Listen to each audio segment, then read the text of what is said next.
Hello and welcome. My name is Jen Chambers. I'm the Assistant Vice President of Lifelong Learning at Duke Alumni Engagement and Development. I am delighted to see so many people here on the call today, which launches our Forever Learning Institute theme, Social Movements and Change Agents. We have 4 themes that we're offering this spring. They are Advancing Health and Wellness, the Human Experience, America Today, and then today's session is tied to the Social Movements and Change Agents theme. The Forever Learning Institute is new this semester. We have organized our alumni education programs into tracks so that you can dive deeply into areas that you're interested in, or if you'd like, you can just jump into one session that interests you anytime throughout the semester. We will also be recording all of our sessions. They will all be virtual and they will all be offered on our YouTube page at a later time. So if you missed the live session, you can join in at a later time that's convenient with your schedule. Today's session is going to be featuring author Alex Dehgan. He is the author of a book called The Snow Leopard Project and Other Adventures in Wartime Conservation. The book will be available, and we'll link the information if you'd like to purchase a copy in the description below. So feel free to pick up a copy. All the proceeds from the book actually go towards supporting that program in Afghanistan. So hope you enjoy the conversation with Alex Dehgan, which will be moderated today by another alum, Alexandra Sutton Lawrence, who finished her PhD at Duke in 2017 in the Nicholas School in Environmental Science. She worked under Stuart Pym, who many of you may actually know. He's been at the Nicholas School for quite some time and is one of our most beloved professors. In addition to doing her education at Duke, she also did her undergraduate program at Howard University and then went on to get a master's program in wildlife and conservation at Texas A&M. And is currently working as the Southeast Regional Director for the Wilderness Society, which is an organization that focuses on protecting public lands. So anyway, with that, I'm going to turn it over to Alexa so that she can get our session rolling. Great. Hello, everyone, and welcome to what promises to be a wonderful session. We have Alex Dehgan here, a tremendous author, innovator, conservation scientist. And so as a little bit of an intro, Alex is currently the CEO of Conservation X Labs, a very interesting startup that we're going to hear a little bit more about later in the program.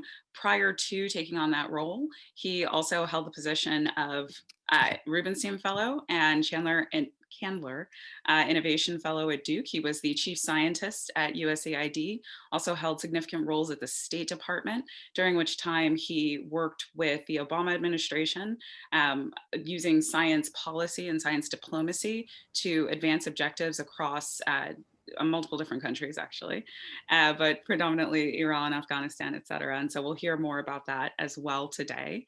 And Alex is also an alum, as you can see, 91 out of Duke. And we are delighted to have him here to talk specifically about some of the work that he did. He was also the founding Afghanistan officer for Wildlife Conservation Society and the office in Afghanistan. And so that's specifically what we're going to talk about today, is the work that he did that's detailed in the book, The Snow Leopard Project, if you've had a chance to pick that up and take a look at that. Alex, let's jump in and get started. First, I know that you have a couple of slides that you want to show us, and then I'll go into a couple of questions to help delve deeply into all of the incredible stories, the incredible insights, and everything that really comes out of this book. Alexa, thank you so much. And I think it's going to be fun. And one of the things I did want to have a chance to do was show some of these images, because I think they're images that we don't see on the media, that we don't see on TV. And I think, it's not every day that you get to see pictures of wildlife in Afghanistan. I just want to thank Forever Duke for giving me this opportunity as well. I'm a very proud Duke alum. It was incredible to go to Duke undergrad, but also to have the chance to come back as a Rubenstein Fellow and then the Chanler Fellow, working with Duke on how we innovate for conservation. So with that, I'm going to start the presentation. Give me a second to do so.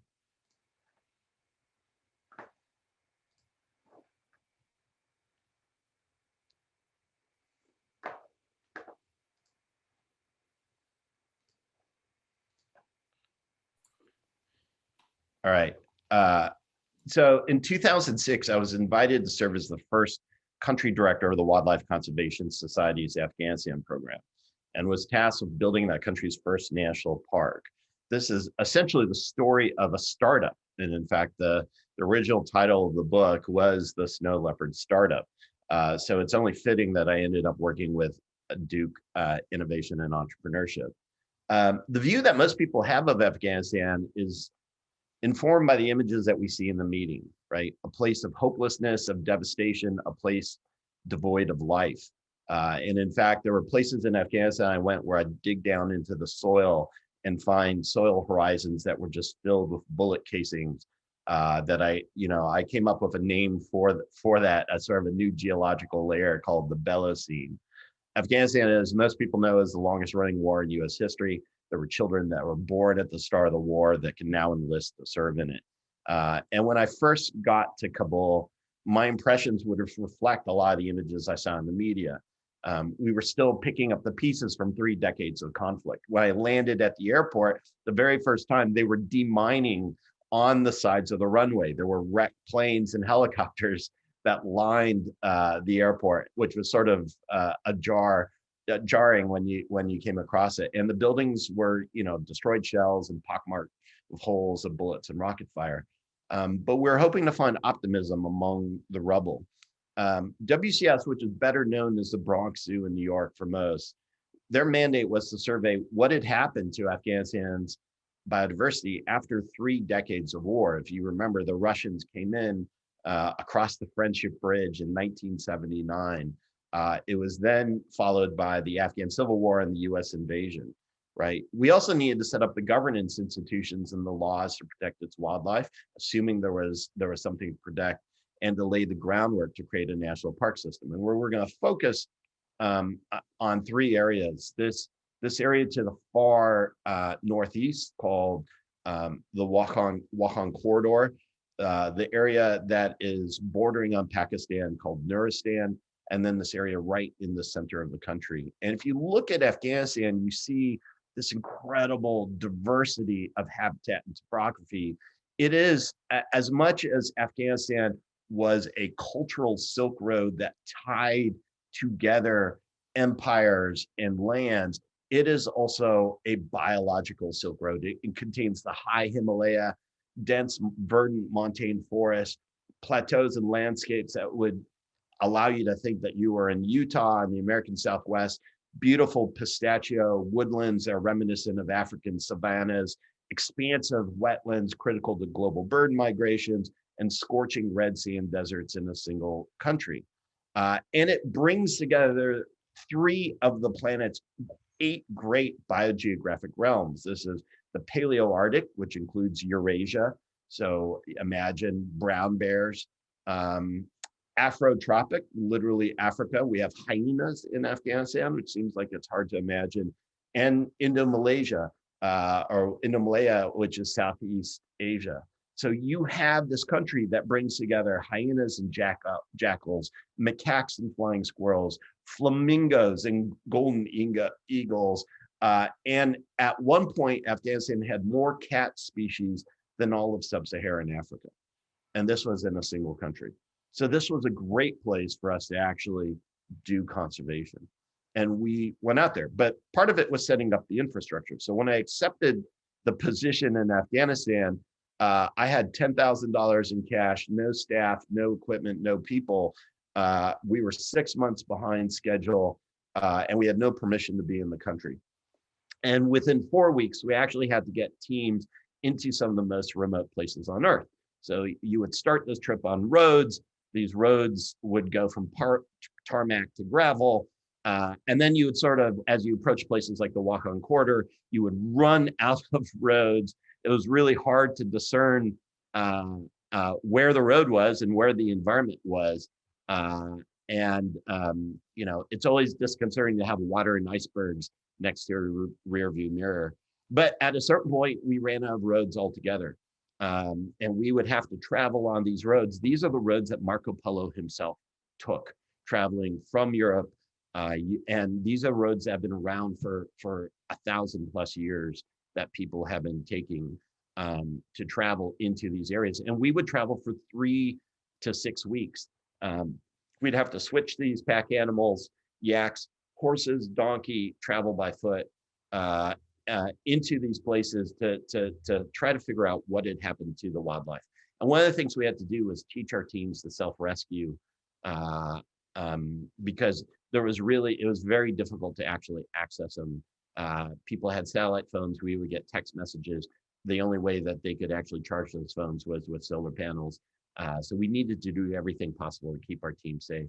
And one of the biggest challenges we had not only was the security situation, but was the fact that Afghanistan at the time was the world's third most heavily landmines in the world. So we had the remoteness, we had the insurgency, we had issues with improvised explosive devices, kidnapping, collateral fire. But the thing that scared me most of all were things like the Valmara, which was colloquially called the bouncing Betty, because you hit a tripwire, it bounces up to chest height and then fragments, making sure that you can't return the fire. And this was one of the biggest sort of war crimes that came out of those three wars, where people stopped keeping mine maps. They were using mines and other devices that looked like children's toys. So kids were getting maimed. There was a lot, they were mining the edges of lakes and rivers where people needed to access water. And it became really dangerous. So this is a picture of one of the areas, and that white path set by those rocks was the only safe path across that habitat. And sometimes you forget you're chasing a golden eagle, you're trying to do surveys, and you're trying to just be a conservation biologist, and it's really hard to manage this. One of the most spectacular places we worked was this area, the Wakhan corridor, which the Afghans referred to as the roof of the world. It's this part here. And if you can't tell, this was the buffer zone between the British and the Russian empires during the Great Game of the 19th century. The mountains are so high on that strip that the north-south bird migration actually is diverted west-east along that corridor. It sits at this amazing collision of great mountain ranges, the Pamirs, the Karakams, the Hindu Kush, the Tian Shan, the Kunluns, that create this giant jumble of topography that we refer to as the Pamir Knot. And this is what it looks like. Pamirs literally reflects these U-shaped valleys, cascading glaciers, montane meadows. It's incredibly remote, as we noted, but also incredibly beautiful. And part of what we were there was to figure out what had happened to animals like this. This is the Marco Polo sheep, literally called that because he described it in his writings. I call them the Princess Leia sheep. Those horns are 2 meters long, can be up to 2 meters long. They're the biggest of the mountain sheep, twice the size of most other wild sheep. And they live in these huge sex-segregated groups for most of the year in the hundreds. We were also looking for, I think, what is the most spectacular resident, what had happened to the snow leopard. And this is the western range of snow leopards. We expected that there was probably 100 left in the country. Their numbers had really fallen because of overgrazing, retaliatory killing of snow leopards from fear of predation on domestic livestock and wildlife trade for their furs. And we actually, one of the things that Wildlife Conservation Society did was collar these animals and allow us to actually understand what was the population. The second area we would work is this area that we call Nuristan, which means the land of light. It used to be called Kafiristan, the land of the unbelievers. It straddles this border with Pakistan. It is a place of incredible oak and cedar woodlands. And these super steep mountains that have served to protect and isolate its wildlife and its people, where different valleys can have completely different dialects. It was a favorite, these are some of the favorite people of Alexander the Great, because they had these incredibly wild Bacchanalian parties and dance in their own culture. They are legendarily fierce fighters. They live on these steep mountainsides. With houses one on top of the other, and would raid travelers passing below. Alexander believed that they were original followers of Dionysus. But this was also one of the most dangerous areas in Afghanistan. This is part of this area includes the Valley of Death, the Waigal Valley, Korangal, but it was also a place of incredible wildlife, which is why high in those mountaintops, we set up WCS would set up an office and actually do surveys. One of the biggest problems was deforestation. In fact, the lax nature of 3 decades of conflict meant that people could come into Afghanistan from places that were better protected, like Pakistan, cut down the forest, and then import it in for their needs. And this area is filled with, again, incredible wildlife, things like the Persian leopard, which lives at a lower elevation than the snow leopard. One of my favorite, the Pallas's cat, which is found in alpine and subalpine valleys. This incredible animal that to me sort of represents the legends of the unicorn called the Markhor, whose name translates into snake eater, and a whole variety of other species, from wolves to hyenas to Asiatic black bear. And we would do genetic surveys, camera trapping, and actual assessments, remote sensing to what happened to the forest, small mammal surveys, to try to get an assessment of what was going on. We also actually engaged the mullahs because there were provisions in the Quran that were specific to conservation that we could use to gain the support of the local communities, because without it, our people were at serious risks. Given the remoteness, it required us to actually take teams from the region and train them as conservation scientists. And despite the challenges, and these are areas that get huge amounts of snow, they succeeded. We found important populations of Asiatic black bear and other species. And one in particular we're looking for was something called the musk deer. And if musk sounds familiar, it's because musk is literally where perfume used to come from. This was traded all through the Middle East, and it came from a gland on its underbelly that was used even by ancient royalty for perfume. And we saw these trends actually over and over. The lapis, which is the blue that's used in King Tut's mask, for instance, came out of a single mine that was at the border between Wuhan and Nuristan. Well, this is what the musk deer looks like. I call it Bambi with fangs. It is, unfortunately, it is under threat now because people essentially gut that belly, which is where the scent glands come from for the musk, to actually use it for perfume. We hadn't found it. It lives in such steep areas that even the local populations were unsure that was there. And one of the things we were able to do was confirm its continued existence in these incredibly difficult to reach areas.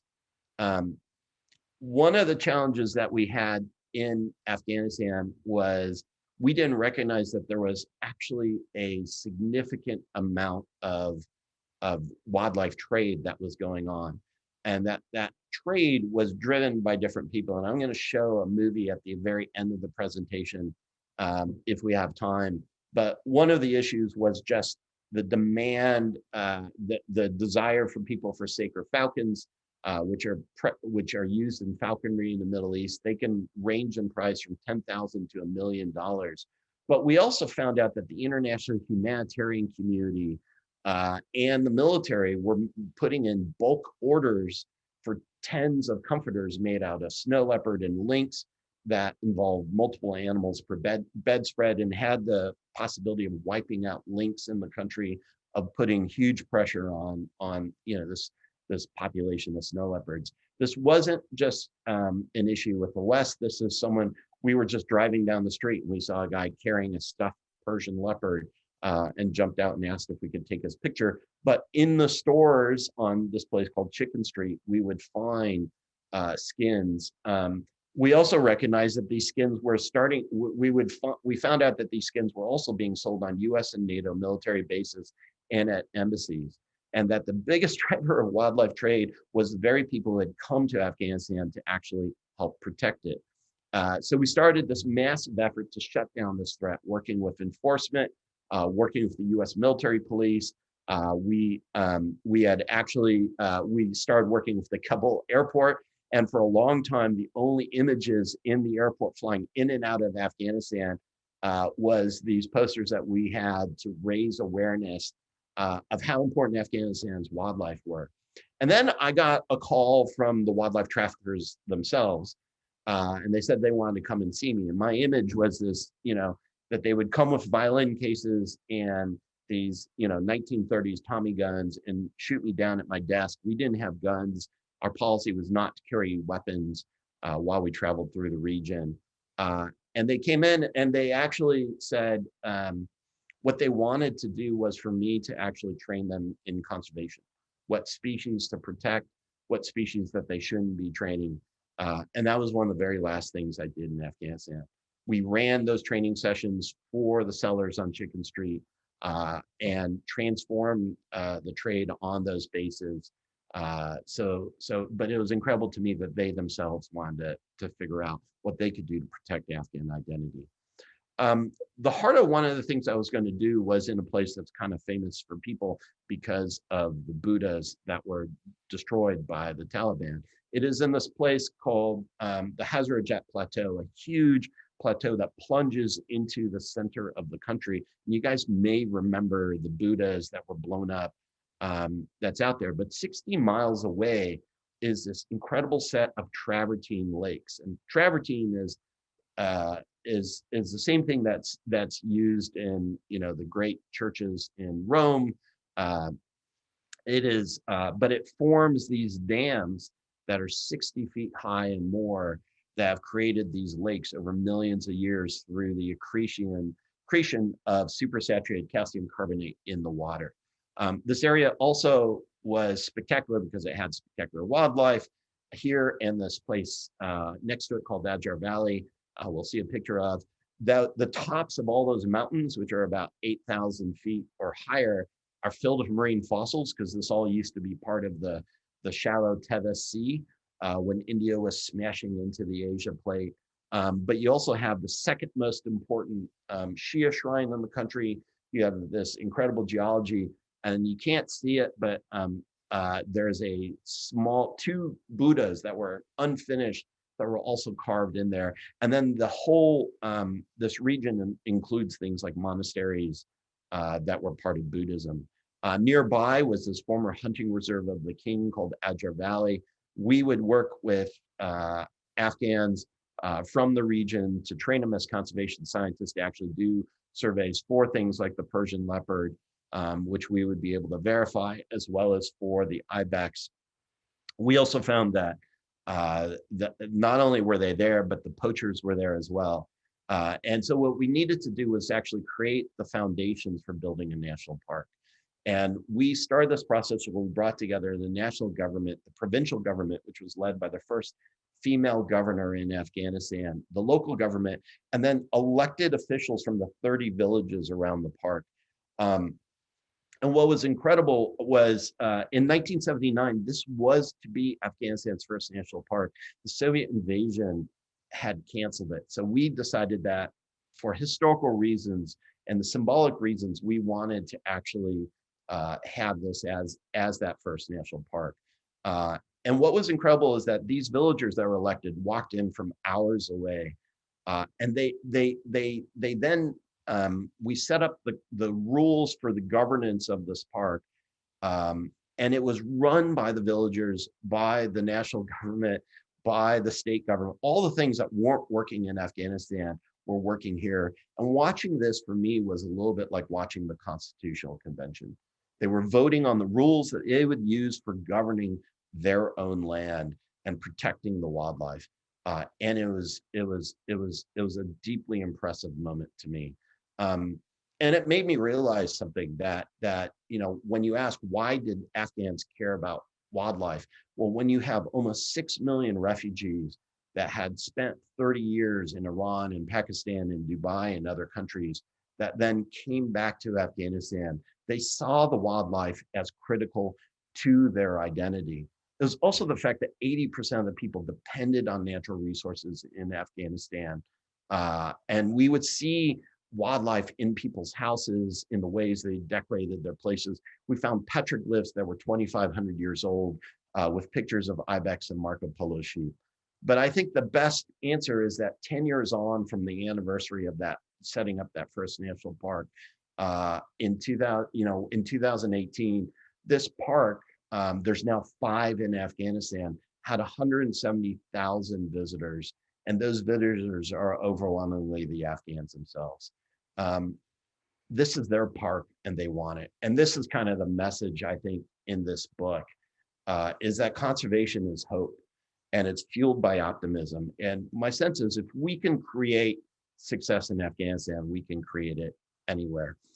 If you want to find out more, there's a lot of good stories in the book, but we're going to be talking about some of those things now. All the proceeds from the book, I donate to the Wildlife Conservation Society Afghanistan program as well. Fantastic, Alex. So thank you so much for that incredible overview. Let's jump into the questions. So very first question is one that, I'm sure you get asked all of the time, and that's why conservation in a war zone, right? There are so many needs to address in a place like Afghanistan following the war, in the midst of conflict. Why conservation? Yeah, so, there was a moment when I was describing to someone from the National Democratic Institute that what we were doing, that we're setting these conservation committees, that we were bringing together the national government, the provincial government, the local government, that we were running elections. And he looked at me and he's like, "You're stealing my job." And I realized at that moment that, ideas that we have of democracy and how democracy should work, right? And are actually really hard to grasp in abstract. But when it comes down to thinking about how do I manage this rangeland in a way that not only protects my animals, but also protects the wildlife, where it's a win for both sides, it makes sense to people and people buy into it. And one of the things I remember was we went for, a number of days with these meetings with this incredible governor of Bamiyan province, which is where that first national park was, first female governor of Afghanistan. She was Times Hero of the Year for her work with this national park. And she pulled me aside and she said, "Let's just do what we want and not bother with all these things." And it was sort of getting her to recognize that if you don't like that the Afghan police were actually hunting illegally on this land, then you don't get a right of telling them no when we ourselves are not following these laws. So it was a fundamental way of building governance. I think the other issue is just fundamentally 80% of the population depended on natural resources, but most of the money we were spending in Afghanistan actually went to the cities, and most of the money that went to most of the money actually never made it to Afghanistan in the first place. In fact, it came back because it went to U.S. consultants and international consultants and development agencies, development implementers, and all those entities were spending money, and they were spending money on offices and places. And the people who really needed things to work were the people who depended on those natural resources. So in a way, I sort of felt we were doing much more for national security, for building up our reputation as a country, for supporting, giving the Afghan people something that actually benefited, that they wanted, which we just see from the demand of that national park in terms of what we were trying to do. I see that as being a success story. And the fact that they've built 5 more national parks, that this program continues to this day, to me is incredible. Absolutely. And that kind of leads into the next question that I wanted to ask. So very early in the book, you introduced this term to us, this idea of conservation diplomacy. I mean, that sounds like that's what you're describing when you're saying, why do conservation in a war zone, is that there's almost this new space of thinking about conservation as diplomacy and conservation diplomacy. Can you tell us a little bit more about that? How did that look for you in Afghanistan? Yeah, I mean, one of the just I mean, let's take us to 2021 and 2020, right? We just had the World Health Organization in Wuhan and verify that, at least suggest that it is, if we really look, and I work on Kitrid and I work on One Health and pandemics right now. If we look at Kitrid, not Kitrid, we look at COVID, we know that COVID, that there's probably a link between wildlife trade, environmental degradation, and climate, and in terms of the spread of those diseases.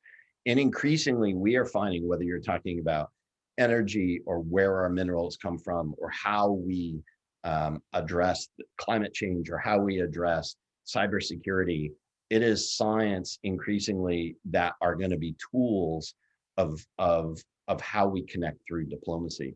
And conservation is one of those examples. It is how we manage transboundary national resources. It's how we actually connect with societies across religion and ethnicity and politics, because we are trying to achieve the same thing, which is the safety and the security of all entities and the protection of wildlife. And people reacted to that.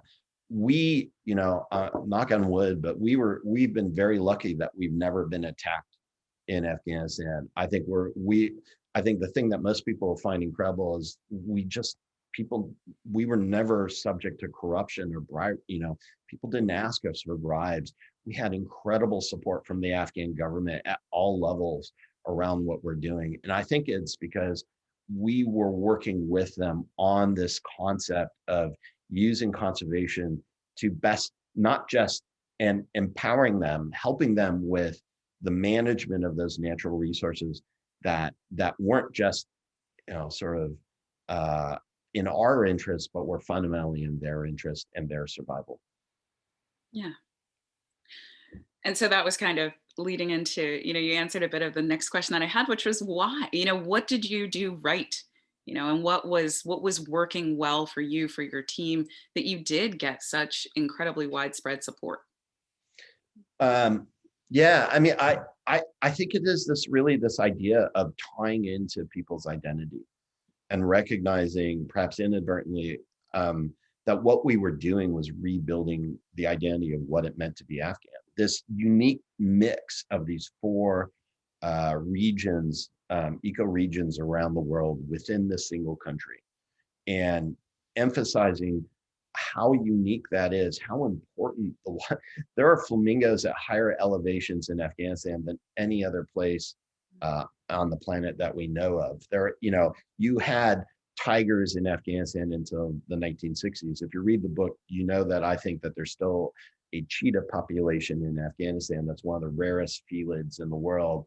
There's snow leopards and Persian leopards and Pallas cats and an incredible assortment, wildcats, an incredible assortment of species that are in the single country. Being able to celebrate that, which the Afghans themselves clearly did just and have been doing for 2,500 years or longer, was a way to connect with them and recognize that it wasn't just us imposing our will, but it was us respecting what they were trying to do. I think the fact that we worked with the mullahs to engage them, that we weren't seeking to kind of do what I would call neo-colonial conservation, but really to stand up the management committees that were run by the Afghans, run by the communities, bringing together all levels of government in support of what they were doing. I think that was really critical. And I think that's why the program continues to exist there today. Yeah, absolutely. So, there is a theme of behavioral plasticity that emerges and reemerges throughout the book. And that's, this ability to shift behavior and to adapt. And that's for wildlife and for people. And so tell us a little bit about your own behavioral plasticity, your own ability to adapt, and how that served you in your work in Afghanistan. And did it ever reach a limit? Well, I think a couple of things. One, the Afghans are, behavior is the cutting edge of adaptation, right? So if we're thinking about our abilities to survive change, environmental change, other kinds of changes, it is through our behavior that we have the first chance of do so. But we're limited. We're limited by our skeletons. We're limited by our history. We're limited by it's a play on the resources around us.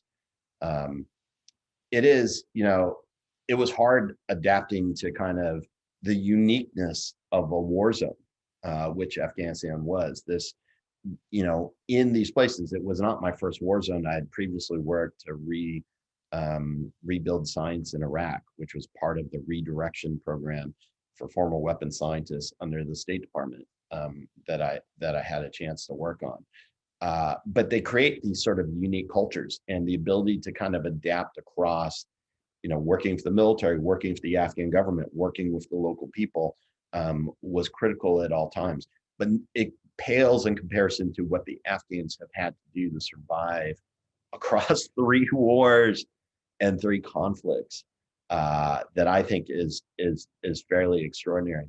I think the limit on my adaptation, I don't think it was maybe a limit on adaptation as much as it was just a failure to realize, was I spent most of my time focused on building the capacity of my Afghan team, which was extraordinary, right? And I had this team of international scientists and consultants that would work with me. And I didn't actually realize that they were the ones that needed much more support because of the stress of being in a place where I'm sending people out for 6 weeks, where there is no ambulances, there is no, the chances of us getting, the areas we're working in were so high that you can't even fly normal helicopters into, right, for rescue. How are we able to actually save someone? If they step on a landmine, that's why we focus so much on self-rescue around what we're trying to do, so you could help people in the places that what they were. But it is stressful, right? There is, we would get these security updates from this NGO security organization, Afghan NGO security organization, and it would be it would be inevitably every security update was the same. It was a mid 1990s Toyota Corolla, white Toyota Corolla, and you'd look out your window, and 90% of the cars in Afghanistan that you would see on the street were mid 1990s Toyota Corollas, and they'd be like, well, keep an eye out for one because that's a vehicle-borne improvised explosive device. And it's just like, what am I supposed to do? And ultimately, we realized that the most important thing for us to do was to live among the Afghans, live in respect to the culture in Afghanistan, and integrate ourselves into the society rather than to hide behind walls for what we're trying to do. We didn't have guns, like I said, we didn't have weapons, and that was really purposeful in terms of our approach. Yeah.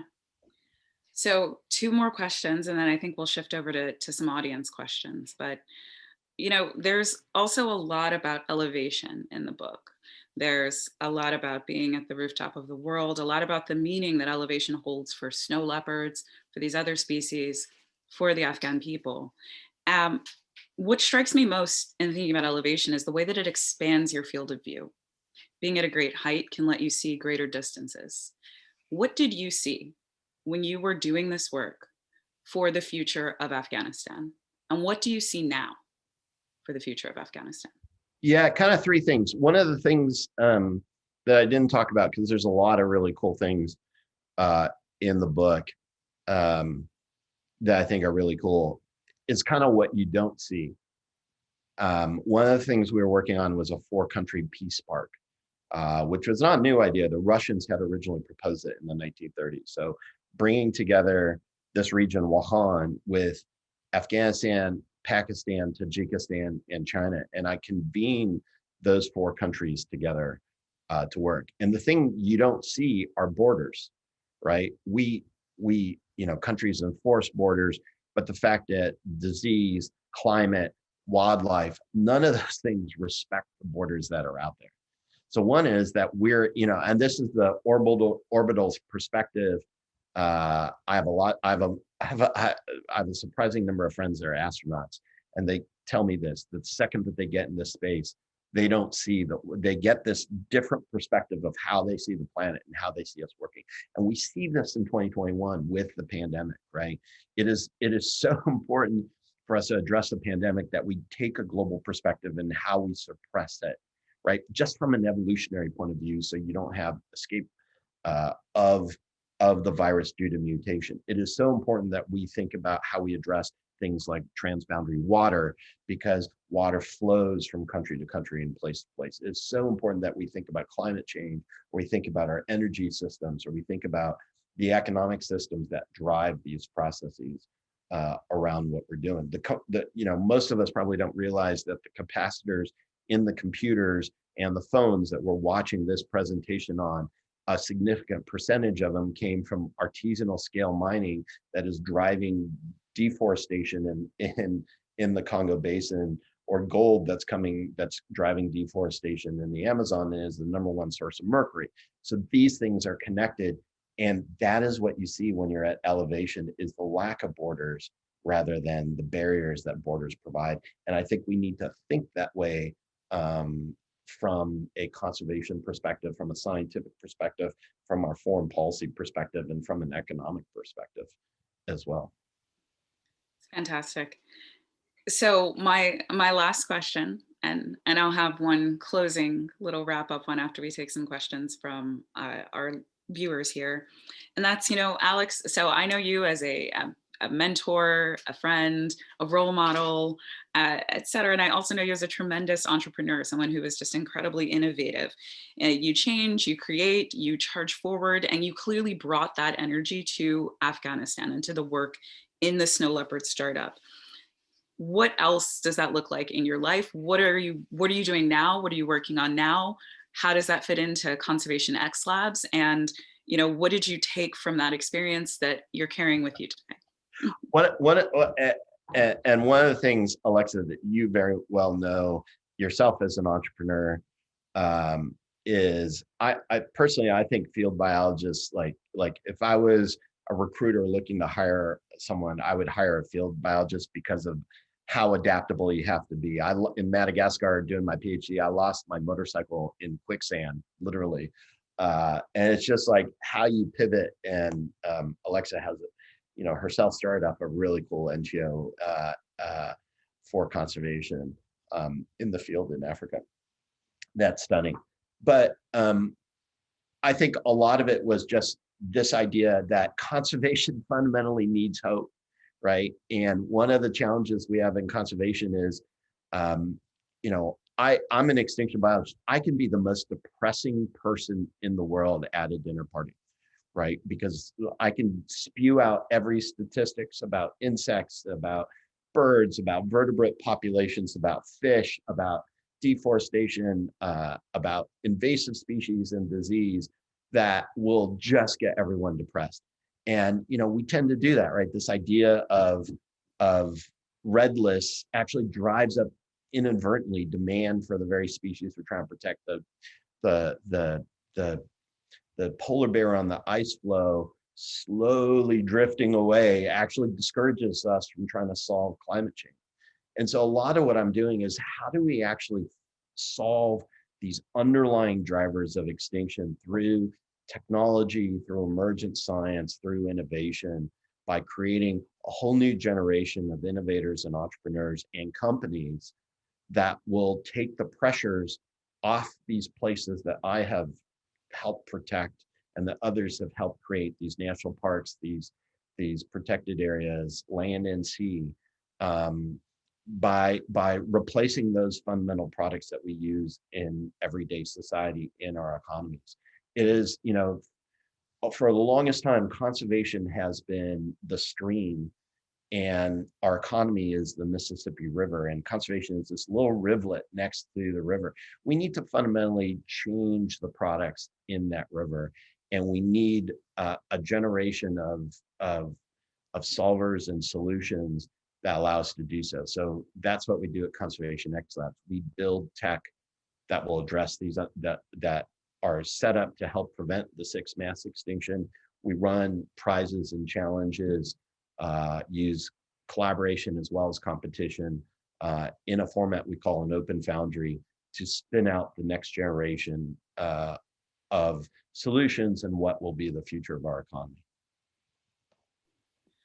Wow, that is it's such cool work. I am just in awe all the time of what Conservation X Labs does. And I think we'll probably drop a link to the website in the chat as well. But I think we also turn to the chat now and pull out a couple of questions from the audience. And first and potentially easiest is, where do we find peer-reviewed scientific publications of yours, Alex? My challenge is I'm not doing as much peer-reviewed work. I was all set up to actually teach at the Yale School of Forestry, joined the faculty there at the end of grad school. 9/11 happened, and instead of going to Yale, I went to Iraq and joined the State Department, and that started a career that took me to using science as a diplomatic tool in our work. Took me to Afghanistan, took me to working on Arab-Israeli cooperation on water, and then most recently as chief scientist at USAID. But if you just go to Google, the Google Scholar, you can actually find some of the publications that I'm on. So I do have some that are out there. I think WCS has a lot more that they've done coming out of the Afghanistan project. There's a lot of really good science that's happened, and a lot of discovery of species that we had no idea either were still in Afghanistan or that were newly discovered new finds for Afghanistan. One of which is, you may remember that the snow leopards, we thought that there were 100 snow leopards in Afghanistan. Population is much bigger than that. And in fact, that much larger population is just based on one area. So there is so much left to protect in this country, that we can still protect. But Google Scholar, you can go, you can see what's up there. You're also welcome to connect with me on LinkedIn. Great. And then, so 2 questions from the audience that kind of, I think, pair really well together. So the first is, from your experience, what are some specific tips on how to get a new startup off the ground in a remote, unfamiliar, even potentially hostile place with a limited budget? And sort of immediately tied to that is, how can civil society groups play a role in conservation? Specifically a group in a region that's not under any existing kind of conservation management program or plan. How can they play a role in conservation and connect to the international environmental organizations and communities? Yeah, 2 things. Obviously, let me start with the second one. Obviously, things like governance and civil society are at the heart of conservation, and we have this problem in conservation. Alexa knows it well from many discussions we've had, that we sort of, we imagine ourselves as building Eden, or going back to this, ethereal concept of Arcadia, right? Just perfection. And these landscapes never have humans in them. But the fact is, humans are at the base of what we're trying to do, right? We also act those people who are closest to the problem to bear the greatest cost of solving that problem. And in fact, when we in the West have, for instance, frequently have destroyed our own environment and other environments to do so, we tend to be limited in what solutions we have available. We don't think about things like behavioral economics and behavioral science and marketing and psychology as what we need to do, or governance and how much that actually matters. So civil society has huge roles to play in conservation. I think the second thing is, I would question the idea of whether you just need to connect to the large conservation organizations. I'm a huge supporter of them. I know the leadership at all the large organizations, and I'm friends with most of them. But they all recognize that we need to actually innovate on the conservation model. We need to broaden who is in the field. And there's a parallel to what happened with global health, which is, it used to be tropical medicine. It was a single disciplinary field. And it was really when it evolved to bring in social sciences, economics, behavioral sciences, human behavior, technology, biomedical engineering, entrepreneurship, that we saw our ability to solve these problems advance. You see this with the vaccine, right? It is not the presence of a technology that is the problem. It is human behavior, the societal license, the distribution systems that are going to be essential for us being able to get this pandemic under control within what we're doing. Civil society is just so important. But part of the idea is I think conservation is fundamentally changing. I think we're going to see it is not just a side rivulet or side stream, but it will be part and parcel of everything that we are trying to do, particularly when we think about where subsidies provide perverse incentives against conservation. I think we're seeing that change. The first question of how do you do a startup? I think you start with understanding demand, right? You take a scientific approach to, what is it that people actually need, and part of that is not subjecting. You can have a hypothesis, but then your ability to collect data to understand the value proposition to people of what you're trying to do to different communities. And then the second part is just where you can network and connect with others. I always say about Conservation Next Labs, we have 80 partners, including Duke, as well as Carnegie Mellon University, Microsoft, huge. Under Armour is now helping us with reinventing fiber along with North Face. We have the fashion industry working with us because of things like microfibers that are 30% of microplastics. We work with Latin American countries. We are running a competition with the Indian government on reinventing air conditioning because, it is our demand for food, feed, fiber, air conditioning vehicles that is driving a lot of the extinction crisis. These partnerships allow us to work at scales that are just so much bigger than we are individually. And I think as a startup, that's one of the things you want to do is I think there's a new model, which is not just growing a huge, large organization, but working in networks that are much more adaptable, going back to your earlier question, that allow you to actually solve these problems in ways that we can never imagine. There's a great expression, I think it was Gordon Moore, I'm not 100% sure, but it said, no matter what field you're in, the smartest person always works for someone else. So figure out where those other people are and make them your partners, and then use that to get going. In the book, you talk about all of these moments that when you're in Afghanistan, you experience them and you immediately feel that they're going to stick with you, that they're going to be moments that you return to, that you remember, that shape you going forward. I ask you now, with some time away from the country, what are the moments that you have revisited the most? What are the memories that have really, really stayed with you? That's a great question. You ask, Alexa, you ask amazing questions, and thank you for doing this event. I think that there's kind of two moments, and they're a little bit similar. So I started traveling, where the roads ended in Wakhan at the western end of the Himalayas, right? The Pamir Knot, the roof of the world. And I started hiking down on these trails toward the Big Pamir, Little Pamir, Wajir Valley. They're now all protected areas because of the WCS program. And after we were hiking, we came first, there was a yak train that walked by, and that was sort of stunning.